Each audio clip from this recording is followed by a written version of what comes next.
হাত পা মাথা ছাড়াই শিশুর জন্ম হয়েছে। মায়ের কোল জুড়ে জন্ম নেয়া দুটি শিশুর একটি এমনই অদ্ভুত। অন্য ছেলে শিশুটি অনেকটা স্বাভাবিক এবং সুস্থ হলেও তার ওজন 1 কেজি 6 গ্রাম। আরও কিছু সমস্যা থাকায় রাখা হয়েছে হাসপাতালের নিবিড় পর্যবেক্ষণ কেন্দ্রে। একসাথে দুইটা জয়েন্ট লাগানো, মাথা নাই, শুধু চোখ দুইটা, আর পুরুষ যে বাচ্চাটা নুনু বাচ্চাটা আছে ওইটাই, আর হাত পায়ে একসাথে জয়েন্ট, মানে দুইটা একসাথে জয়েন্ট আছে। আর পরের বাচ্চাটা হয়েছে ওইটাও ছেলে বাচ্চা, ওটা ভালোই আছে, ওটা ভর্তি আছে। ভয় তো লাগছে, একবারে একসাথে টোপলা লাগানো বাচ্চাটা। আমি হাত দিয়ে নাড়ে চাড়ে দেখলাম, একটা পা এইভাবে বাঁকা আছে এদিক দিয়ে, আর একটা কান, বড় কান এদিক দিয়ে ঝুলা আছে, আর দুইটা চোখ দেখা যাচ্ছে, আর নাভিটা শুধু দেখা যাচ্ছে, আর কিছু না। চিকিৎসকরা বলছেন শিশু দুটি একসাথে গর্ভে আসায় মায়ের গর্ভের একটি অংশে চাপ পড়ে শিশুটির আকৃতি অস্বাভাবিক হয়েছে। আবার এটি জেনেটিক কারণেও হতে পারে ধারণা চিকিৎসকদের।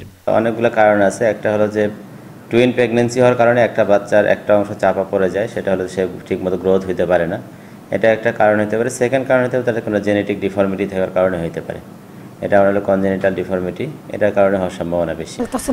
কাল আবার ওই রিপোর্ট দিছে, দিয়ে আইস নর্মালি বাচ্চা নিয়ে গেছে বাড়ি, একটা আছে আর একটা ধরে গেছে।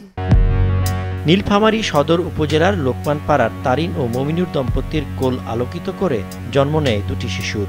এই নবজাতক দুটির মধ্যে সর্বপ্রথম ভূমিষ্ঠ হয় বিরল আকৃতির শিশুটি। 1 কেজি 8 গ্রাম ওজনের শিশুটির দুটি আঙুল দেখা গেলেও নেই দেহের গঠন। দেখতে ডিম্বাকৃতির হলেও নেই হাত পা ও মাথা। ছেলে দুইটা একটু ভালোই আছে, একটু আর একটু মারা গেছে, হাত পাও কিছু নেই। ওটা হাত পাও নাই, হ্যাঁ, মানে জমট বাচ্চা। চিকিৎসকরা বলছেন হাসপাতালে সাধারণভাবে গর্ভপাত হয়েছে শিশু দুটির। টুইন প্রেগনেন্সি অ্যাবাউট 28 সপ্তাহ 29 সপ্তাহ হবে। সেখানে ভর্তি হয় গত পরশু দিন। তার মধ্যে একটা বাচ্চা ছিল কনজেনিটাল ডিফর্মিটি, যে বাচ্চাটার মাথা, পা, হাত খুব ভালো মতো বোঝা না, মাথা ছিল না, এটা আমরা বলি অ্যানেনকেফালি।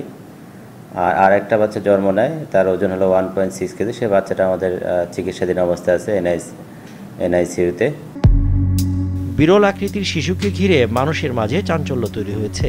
এ নিয়ে নানা আলোচনা সমালোচনায় মুখর স্থানীয়রা। মাছরাঙ্গা নিউজ ডেস্ক।